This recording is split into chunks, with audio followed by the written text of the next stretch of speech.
Hey guys, lovely to have you with me today. It's a beautiful, can you believe it, November morning. I'm here in Barcelona. I live 9 minutes away. I've come down early. Today's a bank holiday, so everybody's playing volleyball, going swimming, and so you'll see the beach to fill up and go home for breakfast. But today we are talking about what to leave in a property when you flip. I'm going to give you some mistakes not to make first and give you some key pointers on flipping. So remember to like and subscribe on the YouTube channel, and also have a good look at my website. It's called The Good Property Company. I've got a whole section on flipping for you guys: academies, packs, bundles, and downloadable checklists for you guys. So hop on over to the website called thegoodpropertycompany.co.uk. Right. What to leave in the property when you flip. But first, let me highlight a number of mistakes I want you to never make when you're flipping, because guess what? You'll make more money by not doing these mistakes. Are you ready? Number one, turning off heating and lighting. I know it saves money. I know it's like ecological. I know.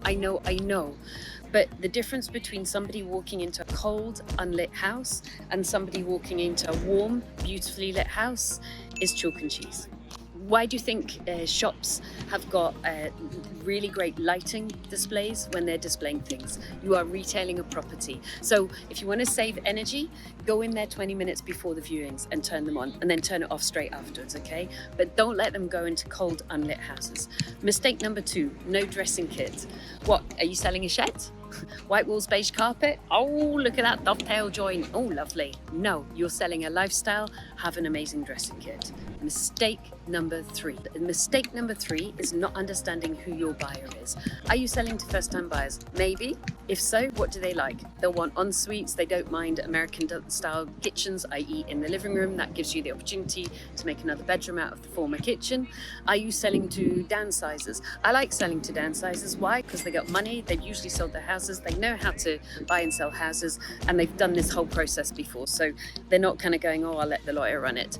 In which case, they're going to want storage. They're going to want rooms for their grandchildren to visit, and they know how to run property. They're going to want good kitchen storage, good laundry room storage, good washing machine storage, good coat storage, good shoe storage. They just know that stuff. You might even want to give them a very fancy wine, wine storage unit, just to make a nice feature out of an alcove. Woohoo! Yeah. Next mistake.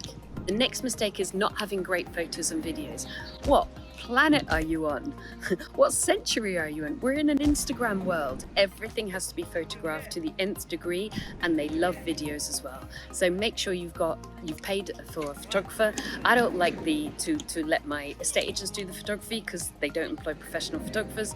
A professional photographer will cost you 100 to 150 quid. If you're going to make 50 to 100 grand when you're flipping, pay for a photographer. Mistake number five, if you're going to sell through an estate agent, if you can hear some pinging, by the way, we've got a couple playing beach ping pong. It's really cute, but you can probably hear the pinging.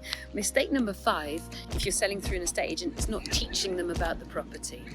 You are handing over like a £500,000 unit for them to sell, and you've gone, here's the keys. What? Why did you put this boiler in? Why did you put this kitchen in? Where can they have breakfast? Where does the sun come? How is the neighborhood? Where are the beautiful cafes? What's your favorite thing to do on a Sunday in that location? Sell the property to the estate agent first. I like to do this by going into their team meetings and spending 20 minutes running them through. If they say no to that, and occasionally they do, I will have them come out individually and I'll teach them the property. If they say no to that, and at that point I stop working with them, I'll create a video for them where I teach them the property on the video. Allow your sellers to get excited about selling the property. As one of my estate agents said, we love selling stories, and we don't get enough stories from our flippers. So sell them the story so they can sell it to their clients. The next mistake is a similar one, not leaving a marketing brochure in the property. I know that everything's online these days, but you're selling like a £500,000 unit, yeah? Create a beautiful marketing brochure, leave them in the property, and assume that buyers are going to take them. So assume you're going to need like 30, 40 or 50 of them, and print them, and don't get annoyed when they take them. And then also have a folder that is probably tied to the property, so no git of a buyer or a non-buyer actually steals it, and have a beautiful story with maybe 30 pages of close-up photography, a story. Why did you buy it? What did you enjoy? What was the renovation? Why did you put in this unit? Now that stays in, but my goodness, does that elevate the opportunity for the person to understand the story of their home they're going to buy. Other people don't do this. Don't follow the herd, be unique, and then you will make more money flipping. Next mistake. The seventh mistake is not selling it yourself if the market's good. Now, I don't want you selling it yourself if it's a poor market. You're going to need the estate agents' marketing nous, their database and all the rest of it, right? And their ability to pay somebody to phone out your property non-stop. But if the market is flying high, we used to use things like iamtheagent.com. It cost like 99 quid. And then you can sell the property yourself. And to be quite frank, you save like 1.5%, 0.8%, 0.9%, depending on what the estate agents negotiate with you and what the market's doing. Well, you'll be saving yourself £5 for opening the door, telling your own story a number of times. If you're an extrovert, if you like people, that's brilliant. If you're not, maybe you teach somebody else to do it and slip them a few hundred quid. Obviously, all tax deductible. Whoa, there's a football coming away. And then the final mistake, and I've seen people do this, is taking out the posing kit before exchanges. Well, what you're doing there is you're allowing buyer remorse to come in and probably really make somebody nervous. They've come into this beautiful posed up property and it's gorgeous. You've posed it beautifully. You've set out the lifestyle. They're excited.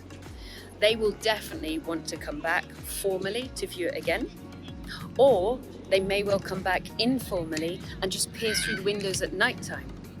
If you have removed the posing kit before exchange, the story, the graciousness of this location has been removed. The lifestyle has been removed. It's just white walls, beige carpet, you've turned it into a shed. So he or she will come back and go, oh, it doesn't look so good anymore. I don't know why I'm paying like 20 grand more than I should be for this. Yeah, so don't remove the posing kit before you exchange. So coming on to the question of what do you leave in a flip, very little.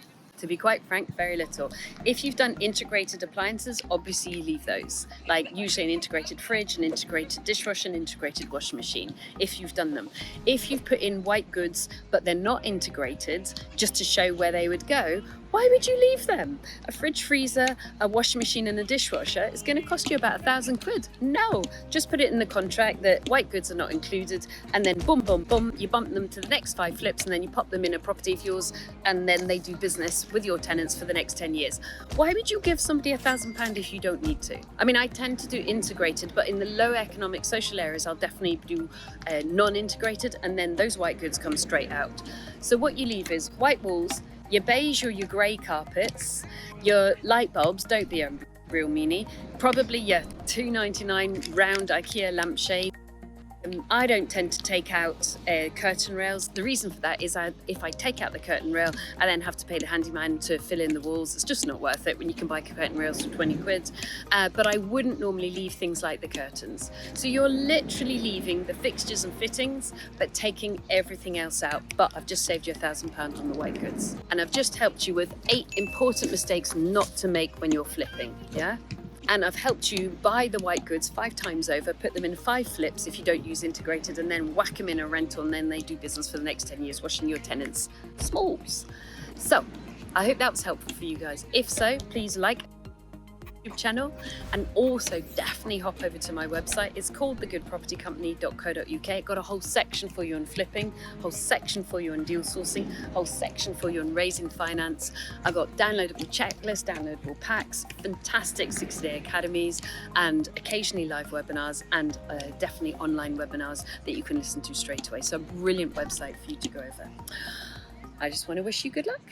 Critical question and a free checklist over here. How to figure out what price to offer in a property deal. I have a checklist written for you. Tick it off, get the job done. Download it